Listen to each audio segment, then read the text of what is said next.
Good evening, afternoon or morning. Movie Cat is at the microphone, and today I will tell you about a film where a commando dreams of becoming a hairdresser and does not understand why everyone around is laughing at him. For your attention, the comedy of 2008. You don't mess with the Zohan. You don't mess with the Zohan! And in order not to lose this channel, I recommend to subscribe. Israeli commando Zohan spends his day off on the beach. He sunbathes, plays ball and flirts with girls. Also for fun, he easily wins a team of hefty men in a tug of war, and then the ball falls into the pit too. Later, Zohan invites 3 beautiful girls and cooks fish on the grill for them. During this, he quenches his thirst with his favorite drink, called fizzy bubolik. Suddenly, a military helicopter arrives and takes Zohan back to the base. During the briefing, the leader sets the task to catch a well-known terrorist named Phantom. Zohan does not understand how this terrorist is free again, because he himself, only 3 months ago, caught Phantom. The leader explains that the Israeli side has exchanged the Phantom for 3 of their spies, and now the Phantom is hiding in a crowded city. It means that it will have to be captured by several groups of special forces, and, accordingly, large losses among the civilian population are expected. Zohan understands that by talking about civilian casualties, the leader is simply provoking him.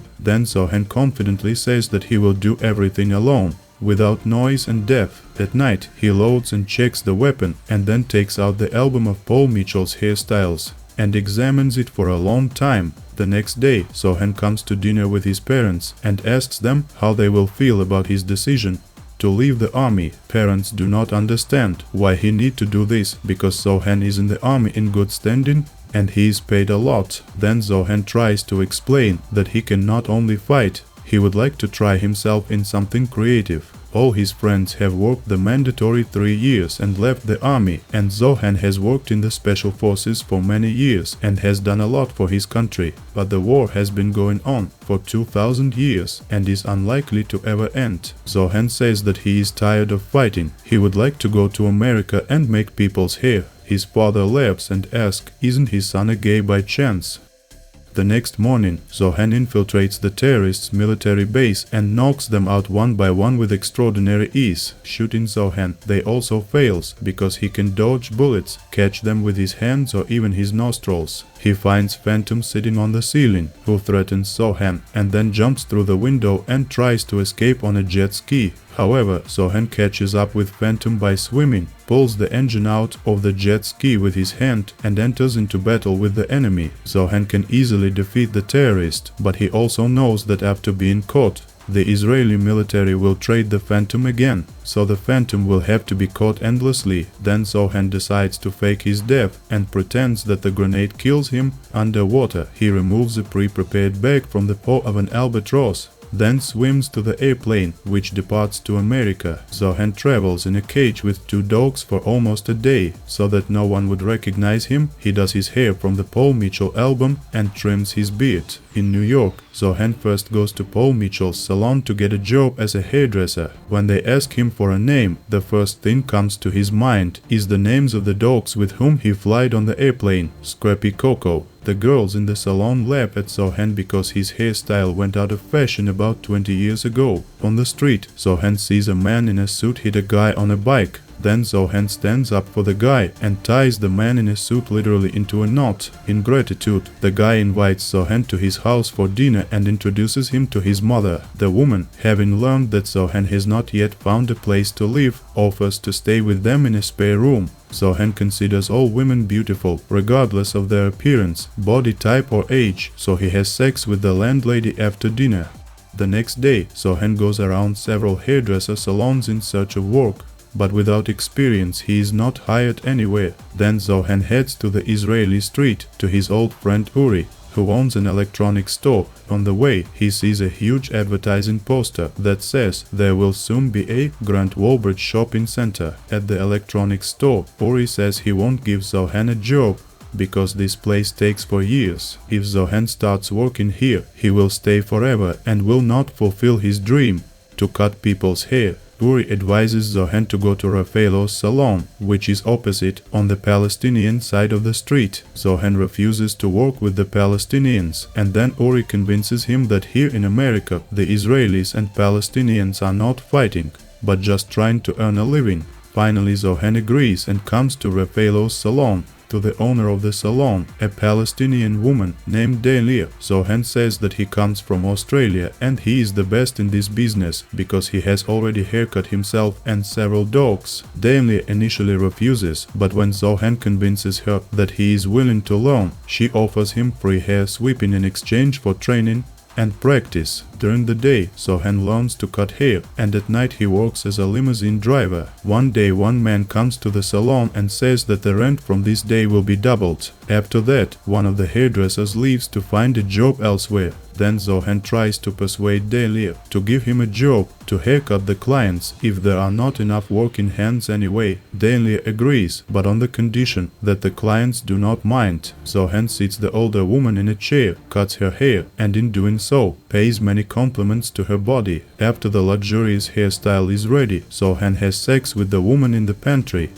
The next day, a very long line of elderly women line up in front of Rafaelo's salon. For a haircut, they pay money to the cashier, and for the show that Zohan puts on, women put dollars in his underpants. When the collector comes to collect the rent money, Zohan takes the required amount right out of his underpants. A few weeks later, Zohan's haircut style becomes known as Coco style. Paul Mitchell even finds out about him and calls to offer Zohan a job, a part of his shares, and name a shampoo after him. However, Zohan refuses because he is loyal to his salon. Delia invites Zohan to a picnic in gratitude for the fact that he helped her pay off the collector and save the salon. The girl tells Zohan that if her brother found out that she was working on the same street with the Jews, he would be very angry. However, she is tired of the war. Delia believes that there is so much aggression on both sides and the war has been going on for 2000 years because there are fools on both sides who want to fight. Zohan wants to say yes, especially on your side, but he restrains himself, because according to his legend, he came from Australia and should not know much about this conflict. Delia invites him to try the fizzy bubonic drink. Zohan takes the bottle and drinks it all in half a second. And then he says this is not for him. The next day, in the salon, Zohan realizes that he no longer wants to have sex with clients because he fell in love with Delia. Once again, collectors come to the salon. Delia pays them the necessary amount and says that they will not be able to evict her from here. In the evening, Zohan learns that in the area there is a night patrol of local residents who keeps order. Then he also goes on duty, and at night he notices how 3 men write on a shop window so that the Arabs get out of here. Zohan walks up to them and beats them all up in half a second. In the morning, corporate tycoon Grant Wallbridge asks his aides how it's possible for 3 of his hardy thugs to be beaten up by a barber. Wallbridge says that Jews and Palestinians must be forced out of the area at all costs, as a luxury shopping mall with 300 feet rides should be built on the site. At the same time, Arabs are blaming Jews for having "Arabs get out" written on their shop. Then Zohan comes up to them and says that Jews did not do this. To the question of one of the Arabs, who else would want Arabs to get out, one of the Jews replies that 99% of all other nationalities. Zohan says it's a joke, everyone laughs and the conflict disappears. Wallbridge decides to take more drastic measures, and he calls racist bikers, hiring them to beat Jews and Palestinians. On the same day, a Palestinian taxi driver recognizes Zohan by sight and calls Phantom to tell him about it. The next day, Phantom gets out of under 20 women, drinks 4 eggs and begins training. He beats the meat carcass and runs from the house to the monument to himself. Now he is ready to take on the Zohan. The Phantom writes a special article in the newspaper before he sets off on his journey about how he is going to New York to uncover a cunning Jew who has hidden Zohan. After reading this article, he realizes that his deception will not last long. He tells Delia the whole truth about himself. She says in response that she cannot date a Jew and even a counter-terrorist. Moreover, her family will not understand this. Grant Wallbridge puts on a big futsal game for Jews and Arabs, and when they all gather in the stadium, Wallbridge's people set fire to the shops on the Israeli side of the street. Jews, of course, blame Arabs for the arson, but a taxi arrives, from which 50 Arabs get out and say that they did not do it. Phantom also comes here and asks what did he miss. Phantom promises to save the store and then kill Zohan. He rushes into the store and tries to put out the flames with kicks. Meanwhile, Zohan arrives and sees that Phantom can't do it alone, so he takes out a barrel of hummus, attaches a hose to it and puts out the flames. Phantom loudly asks why Zohan helped him and why he doesn't want to fight. Suddenly, Dahlia arrives and explains to her brother Phantom that Zohan has changed. He is no longer driven by hatred. Her man finally realized that here in America, thousands of miles from the war, Arabs and Jews do not have to be enemies. While Zohan is surprised that Phantom is Dahlia's brother, a store explodes in the distance. Through binoculars, Zohan sees that they are racist bikers dressed as Arabs, setting fire to the street. Zohan then quickly explains to the assembled Jews and Arabs that their only enemy is Grant Wallbridge. Zohan and Phantom then go and quickly beat the racists. A little later, the police arrest Grant Wallbridge. Phantom confesses to Zohan that in recent years he has grown weary of the war. In fact, he has always dreamed of selling shoes. A few months later, Jews and Arabs repaired the burnt-out street and moved their shops to new buildings. Zohan's parents, who flew to America to visit him, come to Raffaello's new salon. The father asks if this is the place where Zohan always dreamed of working, and if this Palestinian girl is now his wife. Zohan replies that yes, it is, and then his father asks him if she knows that Zohan is gay. Thank you for watching, and what profession did you dream of as a child? Write below in comments. Also don't forget to press the finger up and subscribe